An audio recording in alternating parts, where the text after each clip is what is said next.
예수님의 나심은 정말 그 세상에 어떤 사람이 태어나는 것보다 말로 표현할 수 없는 놀라운 위대한 탄생입니다. 사람이 태어났을 때 탄생이란 말 쓰지 않죠. 출생했다고 합니다. 오직 이 탄생이라고 하는 이 기쁨, 정말로 태어나신 것에 대한 우리가 축하와 감사를 드릴 수 있는 분은 오직 예수님만이 이 탄생이라는 이름을 붙일 수가 있다고 저는 생각합니다.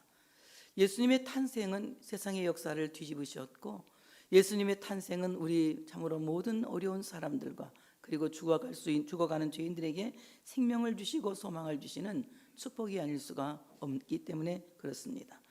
오늘 우리가 예수님이 태어나시기 전의 세상을 빛이라고 그러지요. 예수님 오시기 전의 세상은 빛이라고 해요. 그 빛의 세상 어떻습니까? 계속해서 거꾸로 올라가는 시간이죠. 그러나 우리 주님께서 오시는 그 시간은 AD의 시간이에요. 그 시간은 어떤 시간입니까? 앞으로 나아가는 시간입니다. 이 AD의 시간은 어떤 시간이에요? 주님의 해라고 하는 뜻을 갖고 있어요. 그래서 우리가 살아가는 이 모든 삶은 주님께서 우리와 함께 하시는 시간들이라고 하는 거예요. 우리가 살아가는 모든 시간은 바로 주님이 주인 되시고, 주님께서 우리의 삶의 주인 되셔서 우리를 이끌어 가시는 삶을 사는 것이 예수 탄생 이후의 삶을 사는 사람이라고 말할 수가 있습니다. 정말 예수님의 탄생을 진심으로 축하하고 진심으로 감사하고 진심으로 그 탄생을 우리가 기뻐할 수 있는 사람은 바로 하나님이 택하심을 받은 하나님의 백성들에게만 주어지는 커다란 은총이라고 하는 것을 우리가 잊어서는 안 된다고 하는 것입니다. 그렇다면 예수님께서 오실 때에 아무런 징조도 없이 오신 것일까? 예수님이 오실 때에는 분명한 징조가 있었다는 것입니다. 비가 오기 위해서도 징조가 있고, 세상에 어떤 어려움이 있을 때도 분명히 징조가 있어요. 우리 몸에도 병이 들 때에는 전조현상이 일어납니다. 마찬가지로 예수님 오실 때에 분명히 하나님께서는 우리에게 사인을 보내고 계신다는 거죠. 그래서 그러므로 주께서 친히 징조를 너에게 주실 것이라 이렇게 말씀합니다. 오늘 이 징조라고 하는 말은 히브리 말로 오트라고 하는 말인데, 신호, 증표 또는 영어로는 사인이라고 합니다. 하나님께서 우리에게 분명히 어떤 증표를 보이시고 어떤 징후를 보이시고 그 징후를 통해서 주님이 오시는구나, 이것을 알 수 있게 한다는 것이지요.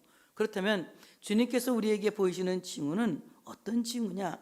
하나님의 때를 알리는, 정말 하나님의 시간을 알리는 가장 중요한 표적이 하나님의 말씀은 우리에게 알려주고 계시는 것입니다. 오늘도 성탄하신 예수님을 만나는 여러분 모두에게 이 징후를 경험할 수 있는, 이 징후를 깨달을 수 있는 귀한 시간이 되어주시기를 축복합니다. 첫 번째는 하늘의 징조였어요. 그 하늘의 징조가 어떻게 나타납니까? 별을 통하여서 나타나게 됩니다. 헤로드 왕 때에 예수께서 유대 베들레헴에서 나심에 동방으로부터 박사들이 예루살렘에 이르러 말하되, 유대인의 왕으로 나시니가 어디 계시냐? 우리가 동방에서 그의 별을 보고 그에게 경배하러 왔노라. 이렇게 마태복음 2장 1절부터 2절에 말씀하고 있습니다. 동방의 박사들이 하늘의 별을 보고 그 별을 따라서 지금 예루살렘에 왔다는 거예요. 그러니 유대인의 왕으로 나시니가 어디 계시냐고 묻는 것입니다. 오늘 이 별은 예수님께서 나신 것을 우리에게 징후로 보이시는 거예요. 그렇다고 우리가 하늘을 쳐다보고 하늘에 떠 있는 별들이 우리에게 어떤 징조를 보일까 하고 그 하늘에 있는 별을 쳐다보면서 징조를 보려고 하면 안 됩니다. 오늘 여기의 별은 예수 그리스도를 표상하고 있고, 성경은 바로 이 별이 예수라고 분명히 해답하고 있습니다. 요한계시록 22장 16절에 보니까 나 예수는 교회들을 위하여 내 사자를 보내어 이것들을 너희에게 증언하게 하였노라. 나는 다윗의 뿌리요 자손이니 곧 광명한 새벽별이라 하시더라. 바로 예수 그리스도는 새벽별이라고 말씀하고 있는 것입니다. 우리도 찬송 부르잖아요. 네, 우리 부르죠? 88장. 내 진정 사모하는 친구가 되시는 구주 예수님은 아름다워라.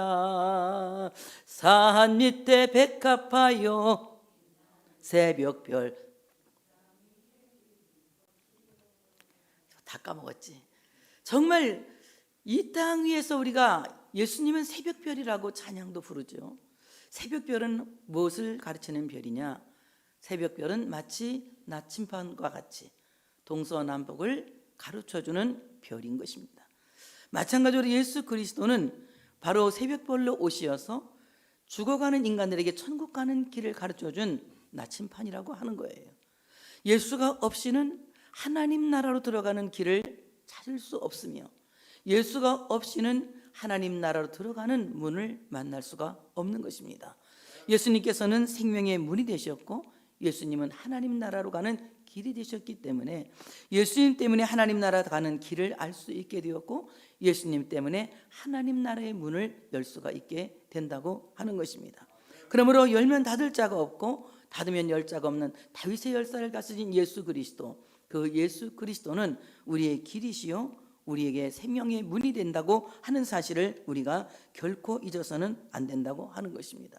이와 같이 새벽별로 우리에게 하나님 나라 가는 길을 알려주시고 하나님 나라의 문을 열게 하신 예수 그리스도는 창세기 1장에도 하나님께서 말씀하고 있습니다. 창세기 1장 14절에 보니까 하나님이 이르시되 하늘의 궁창에 광명체들이 있어 낮과 밤을 나뉘게 하고 그것들로 징조와 계절과 날과 해를 이루게 하라, 이렇게 말씀합니다.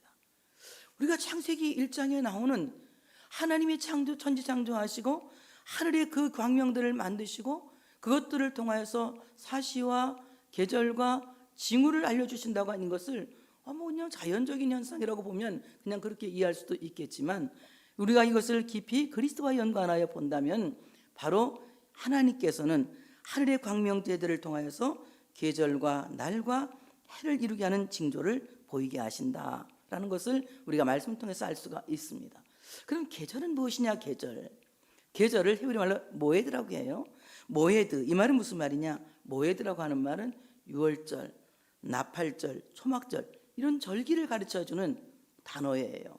그러니까 바로 하늘의 별이, 하늘의 광명체들이 하나님께 예배해야 되는 유월절, 하나님께 참으로 지켜야 할 나팔절, 하나님께 지켜야 할 초막절과 같은 것들을 알려주는 징표인 것이다, 징후인 것이다. 그러므로 동방에 나타난 별은 하나님이 정하신 시간, 그리스도의 시간을 알리시는 별이며 바로 그것을 알려주는 계시의 사인이라고 하는 것을 우리가 이 말씀을 통해서 알 수가 있습니다. 그러므로 오늘도 하늘에 해가 뜨고 하늘에 별이 뜨고 하늘에 달이 뜨는 이 모든 징후들은 결코 우연이 아니라는 거예요. 하나님께서 우리를 사랑하시고 우리를 보호하시고 우리를 지키시기 위한 하나님의 놀라운 은혜와 사랑이 포함된 나머지 거기에는 바로 그리스도께서 오실 것을 우리에게 암시하고 있는 하나의 징후라는 것을 우리가 깨닫고, 날마다 우리가 해가 뜨고 달이 뜨고 별이 뜨고 달이 지고 해가 뜨는 이 모든 것들을 보면서 우리는 우리의 모든 삶의 계절이 그리스도와 함께하는 계절, 그리스도와 함께 살아가는 계절이 되어질 때에 여러분의 모든 삶이 위대하신 하나님을 통하여서 위대한 삶이 되어진다고 하는 사실을 믿으시기를 축복합니다. 그러므로 우리의 모든 삶 속에 그리스도의 계절을 다시 오게 해야 된다. 우리의 삶이 그리스도의 계절로 살아가야 된다는 것입니다. 마태복음 24장 32절 33절에 보니까 무화과 나무의 비유를 배우라. 그 가지가 연하여지고 잎사귀를 내면 여름이 가까운 줄 아나니 이와 같이 너희도 이 모든 일을 보거든 인자가 가까이 문 앞에 이른 줄 알라, 이렇게 말씀해요. 많은 사람들이 이 무화과 나무를 이스라엘이다, 이스라엘이 회복되면 예수님이 오실 것이다 라고 사람들은 생각하고 있습니다. 저는 그렇게 생각하지 않아요. 이제 무화과 나무가 싹을 내고 그 잎사귀 연해지고 무성해지면 여름이 온 줄 알라. 이 말은 무슨 말입니까? 아주 풍성한 계절이 온다는 거예요. 풍성한 계절이 오면 바로 주님이 가까이 오신 것을 알라고 하는 것입니다. 마찬가지로 우리 안에 그리스도의 계절이 오게 한다고 하는 것은 여러분 안에 이 무화과 나무 잎이 피는 것처럼 여러분 마음속에 하나님을 사랑하는 마음의 잎이 활짝 무성하게 피어날 때에 우리의 삶 속에 그리스도의 계절이 온다고 하는 사실을 믿으시기를 축복합니다. 그리스도의 계절이 온다고 하는 것은 그리스도의 사람들에게 하나님께서 주신 은총이에요.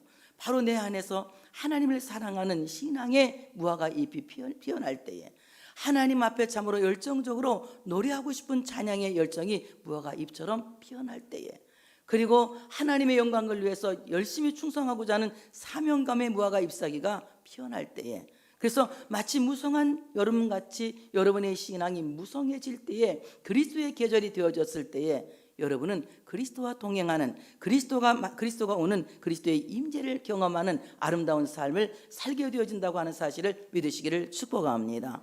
지난주 일에는 김영호 목사님이 설교했어요. 지금 대림절이고 예수님께서 오실 날을 기다리고 있는 날이라고 말해요. 시몬이 성전에서 오실 메시아를 기다리고 있는 것처럼 우리는 지금 예수님을 기다리고 있는 날들이에요. 이렇게 주님 오실 날을 기다리고 있는데, 정말 여러분들이 그 주님을 맞이하기 위해서 여러분 안에 참으로 신앙을 일깨워서 마치 무성한 무화과 나무 잎사귀처럼 여러분의 신앙이 회복되어져야 된다고 하는 사실을 믿으시기를 축복합니다. 그래서 우리가 크리스마스 하면 트리 만들어 놓고 기쁘다고 오셨네, 막 캐롤송 부르고 하는 것도 물론 크리스마스지만, 진정한 크리스마스는 내 안에 그리스도의 계절이 오게 해야 된다. 마치 무화과 나무 잎이 무성해진 것처럼 내 안에 하나님을 사랑하는 믿음이 무성해져야 한다. 하나님을 찬양하는 그 찬양이 무성해져야 된다. 하나님께 기도 올리는 그 탄원이 무성해져야 된다. 하나님을 참으로 신앙하는 신뢰가 무성해져야 된다. 이렇게 그리스도의 계절이 내 안에 오는 것이 진정한 성탄을 맞이하는 그리스도인이라고 하는 사실을 믿으시기를 축복합니다. 그래서 오늘 정말 이 주님께서 우리 안에 날마다 다시 오시는 계절이 되어져야 돼요. 우리가 주님 다시 오시는 날, 그 만나는 날도 우리가 늘 기약하고 살아야 되겠지만, 날마다 우리는 삶 속에서 다시 오실 주님을 맞이하면서 우리 안에 그리스도의 계절이 올 수 있도록 우리 안에 참으로 하나님을 사랑하는 마음이 무성하게 무화과 잎처럼 피어나는 역사가 일어나야 된다고 하는 사실을 믿으시기를 축복합니다. 정말 주님 오시는 날을 어떻게 알 수 있느냐? 바로 하나님께서 정하신 계절을 통해서 알 수가 있다. 내 안에 그리스도의 계절이 왔다면 이 사람은 진정한 성탄을 맞이하는 사람이다. 그러나 내 안에 그리스도의 계절은 없고 내 안에 참으로 세속적인 마음만 가득하다면 이 사람은 성탄과 아무 의미가 없는 사람인 것이다. 성탄이 의미 있는 성탄이고, 성탄이 축복된 성탄이고, 성탄이 나를 구원하는 성탄이고, 성탄이 나를 새롭게 하는 성탄이 되기를 원한다면 우리 안에 그리스도의 계절이 회복되기를 기도할 수 있는 우리 모두가 되어져야 할 줄로 믿습니다. 두 번째, 참으로 하나님께서 보이시는 징조는 유대 땅 베들레헴이에요. 예수님께서 태어나시는 곳은 유대 땅 베들레헴인데, 이것은 우연히 된 것이 아니라 하나님께서 이미 선지자들로부터 계속하여서 예언하신 말씀입니다. 하나님이 말씀하시고 이루시는 하나님이 그대로 이루어지신 거예요. 마태복음 2장 6절에 보니까 또 유대 땅 베들레헴아, 너는 유대 고을 중에서 가장 적지 아니하도다.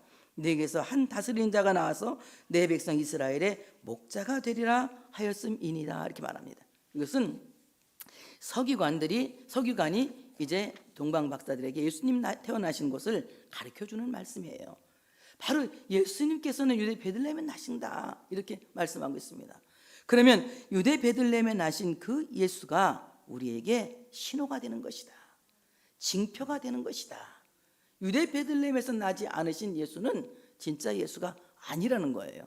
우리나라에도 다윗 자손이 있다고 하더라고요. 우리나라에도 옛날에 들었잖아, 현대 종교 저기 소장님한테 우리나라에 다윗의 종교가 있고 뭐 예수가 있다고 막 그러는데, 그런 예수는 필요 없고요. 정말 예수님은 베들레헴에 오신 예수 그리스도, 그분만이 진정한 예수 그리스도라는 것을 우리 믿어야 할 줄로 믿습니다. 그러면 베들레헴, 이 베들레헴이라고 하는 말은 떡집이라는 뜻을 갖고 있어요. 떡집, 빵집 이런 뜻을 갖고 있습니다. 하나님의 양식이 있는 약속의 집이라는 뜻입니다. 바로 예수 그리스도는 어떻게 오셨느냐? 말씀으로 오셨다는 거예요. 말씀이신 예수님이 말씀이 육신되어 세상에 오셨으니 그분이 하나님의 독생자요 하나님의 영광이라고 하는 사실을 믿으시기를 축복합니다. 말씀하셨던 대로 오셨고, 말씀하셨던 대로 십자가를 지고 죽으셨고, 말씀하셨던 대로 3일 만에 부활하셨고, 말씀하셨던 대로 가셨고, 말씀하셨던 대로 다시 오십니다. 그러므로 예수 그리스도는 바로 이 은혜의 떡집 말씀 안에 계시는 하나님이다. 그래서 오늘 우리 모두가 하나님의 말씀 안에서 예수 그리스도를 찾아야지, 다른 곳에서 예수를 찾는다면 그 사람은 아마도 이단이 될 확률이 99.9% 뭐 구간이 100% 이단이 될 확률이 있습니다. 그러므로 우리가 참으로 예수 그리스도는 베들레헴 떡집, 은혜의 떡집, 생명의 떡집에서 오셨다. 그러면 은혜의 떡집에 오신 예수 그리스도는 친히 당신의 몸을 우리에게 떼어주셔서 우리를 살리는 생명의 떡이 되신 거예요. 예수님께서 우리에게 떡을 떼어주시 말씀하시기를 이는 내 살이다. 이것을 받아 먹으라. 그러면 너희가 살리라고 말씀하고 있죠. 우리가 예수 그리스도의 살을 먹는다고 하는 것은 매일 예배를 통하여서 하나님의 말씀을 받아 먹는 거예요. 지금도 여러분은 그리스도의 살을 먹고 있습니다. 그리고 성찬을 통하여서 우리는 예수 그리스도의 살을 기념하는 떡을 먹죠. 이와 같이 그 생명의 떡을 먹음으로 우리는 세상을 이길 수 있는 기운을 얻게 되는 것이고, 세상을 이기는 능력을 갖게 되는 것이고, 끝까지 신앙을 보존할 수 있는, 신앙을 유지할 수 있는, 이제 우리의 생명을 유지해 갈 수 있는 힘을 얻게 되는 거예요. 만약에 그리스도의 살을 먹지 않는다면 그 사람은 하나님의 백성 중에서 끊어진 자죠. 마찬가지로 강단에서 증거되는 하나님의 말씀은 지금 주님께서 떼어주는 그리스도의 살이에요. 이 살을 먹는 사람은 어떻게 받아 먹어야 되겠습니까? 아멘으로 받아야 합니다. 감사로 받아야 합니다. 왜냐하면 이 떡은 주님께서 축사하신 떡이기 때문에, 주님께서 감사하신 떡이기 때문에 우리 모두가 이 떡을 감사로 받아야 되는 거예요.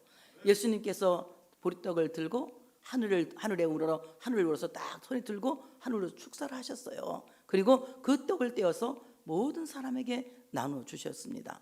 마찬가지로 바로 주님께서 우리에게 주시는 떡은 하나님께서 우리에게, 예수님께서 우리를 위해서 축복하시고 감사하시고 떼어주신 떡이에요. 그렇기 때문에 우리 모두가 하나님의 떡을 먹을 때는 감사하고 참으로 감사하면서 받아 먹어야 된다고 하는 사실을 믿으시기를 축복합니다. 하나님의 떡을 불평하고 받아서는 안 돼요. 언제나 감사함으로 하나님의 떡을 받아 먹을 수 있는 겸손한 마음들이 우리 모두에게 있어야 된다고 하는 것입니다. 그 다음에 뭐 어떻게 할 수가 있느냐? 그리스도가 오신 징표, 이 참으로 그리스도가 오실 이 징표는 하나님 말씀, 떡을 통해서 우리에게 말씀하고 오신다. 그래서 하나님의 말씀을 들을 때 주님이 오신다, 이것을 우리가 내 마음에 믿어지면 이 사람은 이미 징후가 나타난 것인 줄로 믿습니다. 그 다음에 세 번째는 구유에 누였다.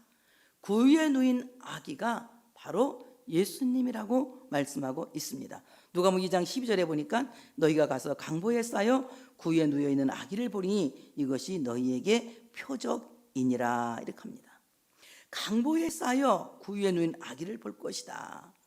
오늘 이 구유에 누인 아기를 볼 것이다, 이렇게 말합니다. 그렇다면 오늘 이 강보라고 하는 말은 무슨 말이냐?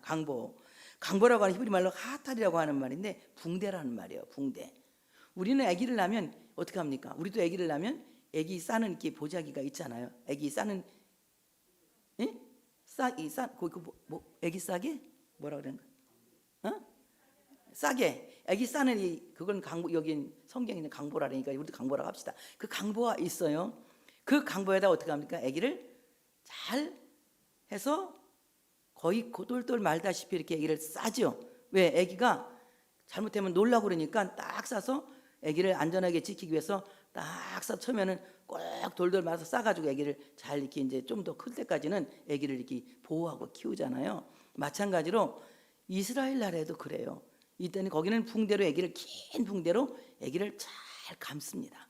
그래서 이 아기를 잘 감는데, 이 붕대로 잘 싸서 아기를 감는데 바로 예수님도 그와 같이 강보에 감겼다는 거예요. 자, 그럼 이 아기를 감는다는 것은 무슨 뜻을 갖고 있느냐? 아기를 보호한다는 뜻을 갖고 있거든요. 첫째는 추위로부터 보호해 주는 거야. 이 아이가 동사하지 않도록, 이 아이가 체온이 내려가는 거, 저체온되지 않도록 이 아이를 이렇게, 여러분이 정말 똑똑하기는 해. 내가 모르는 거 잘 가르쳐 주니까. 저체온되지 않도록 이렇게 강보에 잘 말아가지고 돌돌 말아서 이 아기가 추위에 죽지 않도록 아기를 보호하는 거예요. 마찬가지로 하나님은 오늘 예수님을 강보에 쌌듯이 여러분 또한 하나님의 사랑의 강보에 싸서 여러분들이 추위에 죽지 않도록, 세상에서 흔들리지 않도록, 세상의 유혹에 빠지지 않도록 여러분을 지키시고 보호하신다고 하는 사실을 믿으시기를 축복합니다. 그 다음에 이 강보에 싸는 이유가 또 있어요. 무슨 이유가 있느냐? 세균 감염을 방지하는 거예요. 아기는 이 면역력이 약하기 때문에 세균에 감염되면 굉장히 치명적이잖아요. 그러니까 이 아기가 건강하게 잘 자랄 때까지, 면역력이 생길 때까지, 저항력이 생길 때까지 아기를 잘 싸서 그 아이가 세균에 감염되지 않도록 붕대로 감아서 그 아이를 보호하는 거예요. 마찬가지로 우리는 얼마든지 세상의 유혹에 미혹될 수 있는 가능성이 너무나도 농후합니다. 우리가 얼마든지 세상에 가서 세상 유혹에 빠져서 참으로 죄를 지을 수 있는 가능성이 너무나도 많아요. 그럼에도 불구하고 하나님께서 우리를 잘 싸서 세상에 유혹받지 않도록 지켜주시는데 그것은 무엇입니까? 믿음입니다. 믿음이 세상을 이기게 하기 때문에 이와 같이 하나님은 우리에게 믿음을 선물로 주셔서 그 믿음의 강보로 우리를 잘 싸서 지키시고 보호해 주시는 거예요. 세상에 물들지 않도록 믿음이 그것을 방어하는 거예요. 그래서 믿음은 무엇입니까? 믿음은 방패라고 말하죠. 믿음은 방패인 것입니다. 하나님께서 우리에게 믿음을 주셔서 우리에게 유혹이 올 때에 믿음으로 그것을 탁 막아나게 하시는 거예요. 믿음이 방패가 되시는 거죠. 이와 같이 믿음의 강보로 우리를 쏴서 우리가 죄에 미혹되지 않도록, 세상에 미혹되지 않도록 우리를 눈동자같이 지키시고 보호해 주시는 거예요. 이 믿음은 내가 갖는 것이 아니라 하나님이 주시는 선물이에요. 하나님 주시는 선물이에요. 어떤 사람에게, 믿는 자에게 믿음을 더하여 주시고, 은혜 있는 자에게 은혜에 은혜를 더하여 주시고, 사랑하는 자에게 사랑을 더하여 주시는 거예요.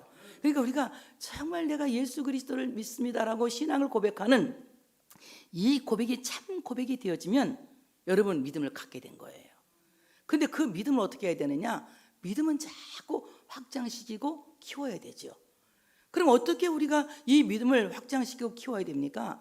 우리가 믿음을 확장시키고 믿음을 키우는 것은 하나님의 말씀을 들을 때에 우리의 믿음이 확장되어지고 우리의 믿음이 성장되어지고 우리의 믿음이 커지는 겁니다. 하나님의 말씀, 왜? 그리스도의 말씀을 들을 때에 믿음이 생긴다고 말씀하셨기 때문에 하나님의 말씀을 들을 때 우리의 믿음이 점점점 확장되어지고 커지는 거예요. 이렇게 믿음이 점점 커질 때 어떻습니까? 오는 시험을 잘 막을 수가 있죠. 어릴 때 오는 시험은 간단한 시험이에요. 사탕 안 먹으면 되는 시험이거든요. 사탕 안 먹으면 되는 시험인데 어른이 되면 사탕 안 먹는 시험이 아니에요. 뭐 먹지 말아야 되는, 술 안 먹어야 되는 시험일 수도 있어요. 술 안 먹어야 되는. 그러니까 어른이 되면 어른다운 시험을 또 겪게 되잖아요. 마찬가지로 우리가 어린 나이와 같은 신앙을 가질 때는 아주 자질구레한 시험이 와서 그 자질구레한 시험을 이길 수 있도록, 방어할 수 있도록 하나님이 우리에게 믿음을 주시고, 우리의 믿음이 성장해지면 그보다 더 큰 시험들이 오지만 그 큰 시험들을 이길 수 있는 더 큰 믿음을 하나님이 우리에게 주신다. 그래서 오늘 우리는 어떤 믿음을 가져야 됩니까? 큰 믿음을 가져야 돼요. 나이가 먹은 만큼 큰 믿음을 가져야 됩니다. 오늘 예수님께서 제자들에게 어떤 말씀을 하세요? 믿음이 적은 자들아 너희가 어찌 의심하느냐 이렇게 말씀하세요. 이때는 어느 때입니까? 예수님에게 하나님의 말씀을 많이 배우고 천국 복음을 많이 배우고 이미 성장해야 됐을 때에 그들이 바다에서 이 파도를 보고 무서워할 때입니다. 그러니까 예수님께서 믿음이 적은 자들아 이렇게 책망을 하시는 거예요. 그들이 이미 믿음이 커 있어야 되는데 하나님은 그들의 믿음이 커 있는 것을 기대하고 계시는데 아직 믿음이 적으니까 믿음이 적은 자들아 이렇게 책망하고 계시는 거예요. 저도 그래요. 저도 굉장히 때로는 책망을 많이 받아요. 믿음이 정말 좋지 않아서, 믿음이 별로 안 좋아. 어떤 때는 막 너무나 이 믿음이 안 좋아서 흔들릴 때가 많아요. 그런데 결국 우리가 믿음으로 돌아가지 않고는 돌아갈 데가 없잖아요. 하나님을 믿는 그 믿음 돌아가지 않으면 돌아갈 곳이 우리는 아무것도 없어요. 여러분 집 나가 보세요. 갈 곳 있습니까? 집 나갔는데 갈 곳이 있는 사람은 이 사람은 정말 불행한 사람이에요. 집을 나갔는데 갈 곳이 없어. 돌아올 곳은 어디밖에 없어요? 집밖에 없는 거예요. 이 사람은 잘 사는 사람이에요. 가정에서 잘 사는 사람입니다. 그런데 집을 나가도 갈 곳이 있다. 이 사람은 가정생활을 잘못한 사람이에요. 나간데 갈 곳이 없어. 마찬가지로 우리가 하나님을 떠나면 갈 곳이 없어.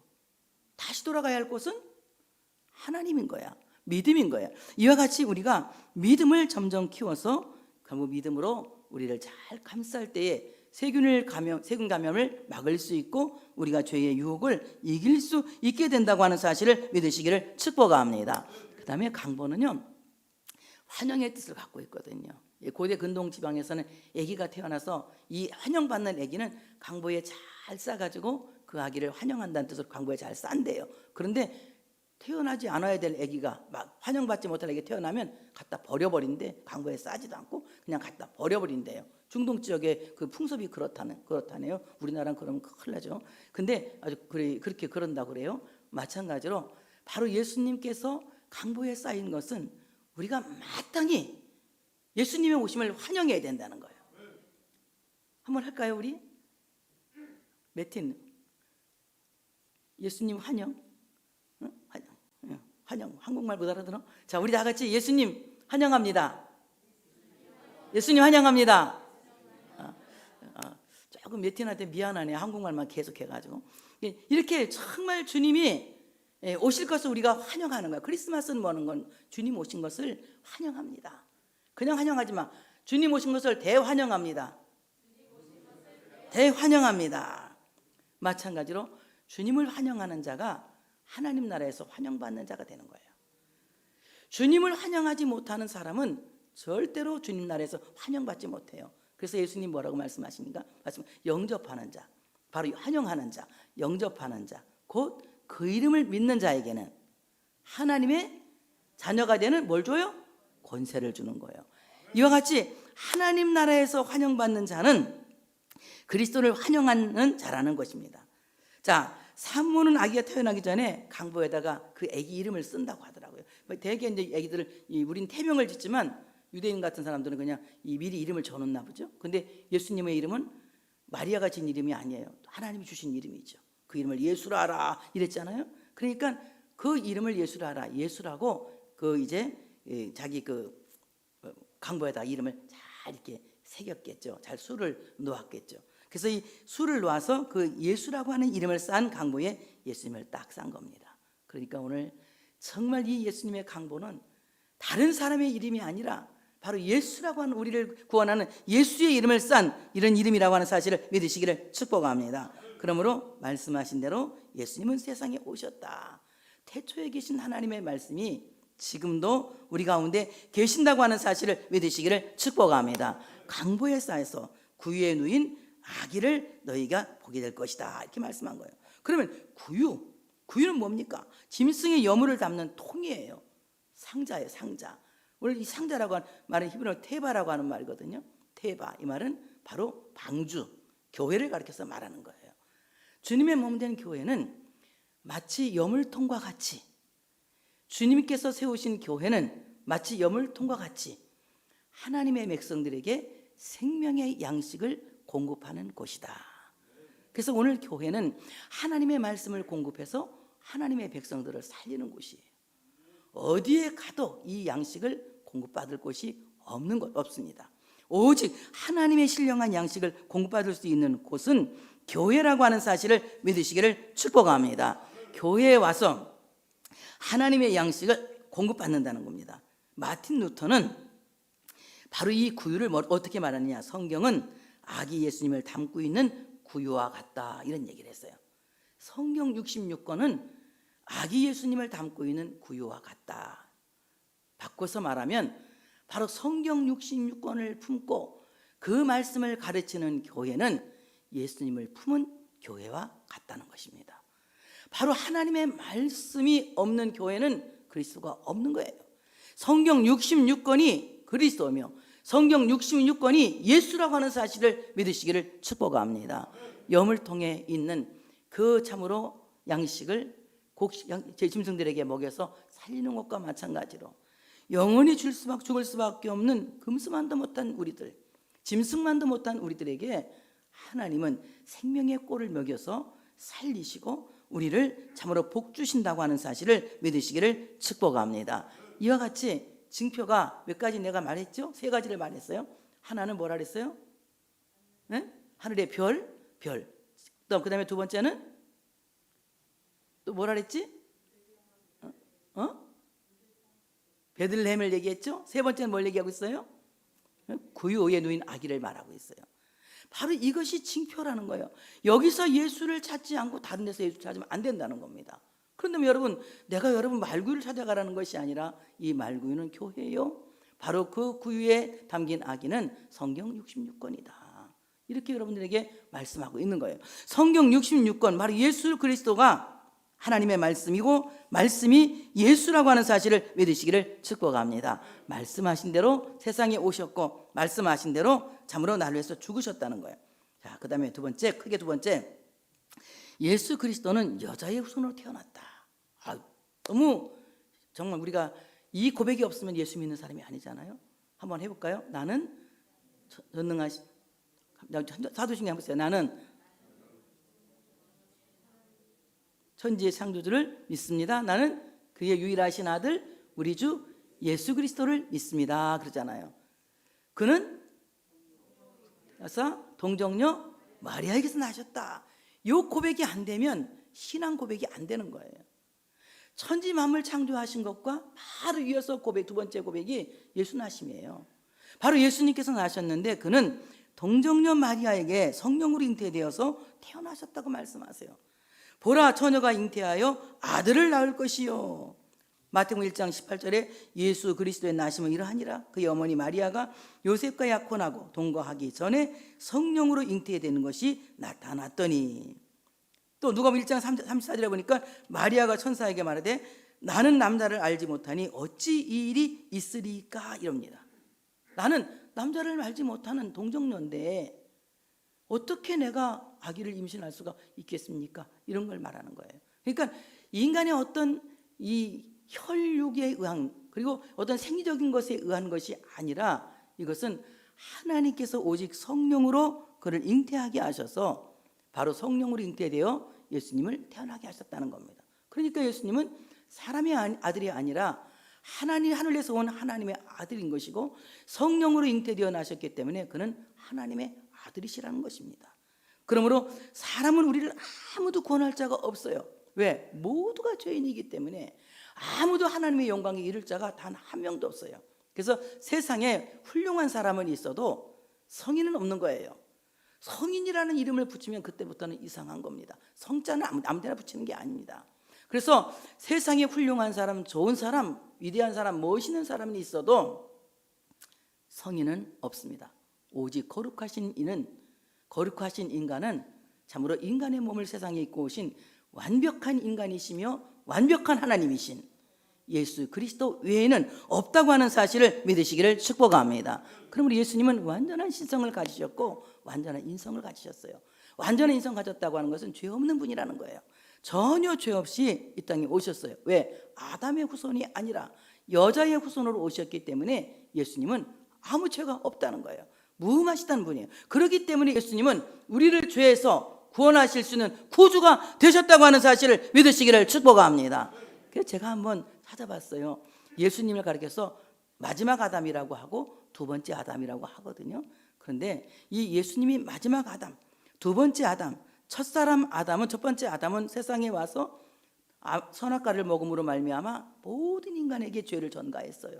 그런데 예수님은 아담의 후손으로 오지 않으시고 여자의 후손으로 오셨기 때문에 죄 없으신 분입니다. 그분은 우리에게 오셔서 죄를 전가하신 것이 아니라 그의 의를 전가하셔서 우리를 칭의의 사람으로 만드시고 우리를 의롭게 하심으로 구원받게 하셨다고 하는 사실을 믿으시기를 축복합니다.